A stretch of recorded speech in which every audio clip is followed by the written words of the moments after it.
Hi, this is Simon, and I'm going to show you the 3 lucky cases I use for Rubik's Clock. So the first thing I do when solving Rubik's Clock is look for a lucky case. I use 3 cases mainly, and I'm going to show you all 3 and what priority I use them in. I'm going to start with the lucky case I prioritize the most, and that's an X2 lucky case. So that looks like this. So what I see here is that the centerpiece and this top edge are connected already, and that's what we call an X2 special case.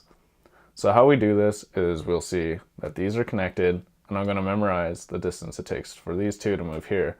So in this case, it's a -4. So what I do is I do an X2 from here. Now I'm going to solve the Rubik's Clock like normal. For example, I'm going to 12. Now instead of flipping like this, we're going to do an X2, which gives us its name.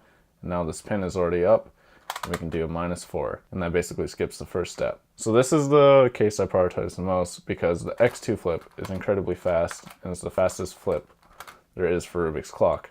The second case looks like this.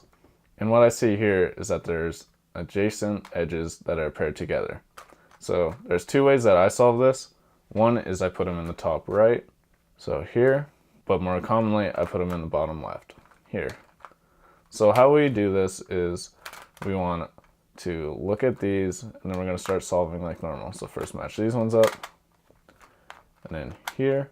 But now I know I had a lucky case here, so now this whole thing is here. So I can skip right to left 2, and it looks like this. And then it can be done, and I'll flip and carry on the solve like normal. The second way I would use this adjacent lucky case is by putting in the top left. And how this will work is that you'll just solve it normally, but you'll change your pin order once you get here, going to this one. But instead of going to the left one, you're going to do the up 2, and then solve these 3 to the last one over here, and solve the 12. I put that in second priority to bottom left adjacent cases, but it's something to note because you can have cases where you might get a pin skip if you start here and the lucky case is here. The third and final lucky case is this. So looking at this, you might not see any lucky cases, and that's because this is barely a lucky case, but it is the third priority I use, and that's when I have 1 pin up. I'm going to put that in my starting location, which is bottom left for me, and I'll just do a normal solve, but I'll get a pin skip. The only difference is, once you get here, you have to realize where 12 is and solve to that different spot. So basically beginners get stuck where everything has to be facing up.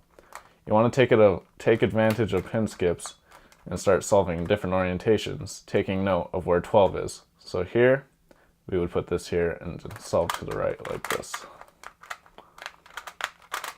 So those are the lucky cases that I use, and those are what make me have the most efficient solves. First, prioritizing X2 cases, as those are fastest rotations. Then adjacent cases, trying to put them in the bottom left, and if that doesn't work out easily, the top right.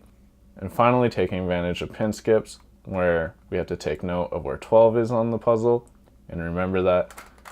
So with all 3 of these lucky cases, you should be able to get quite fast, and it's something to look for when doing inspection of the puzzle. Peace.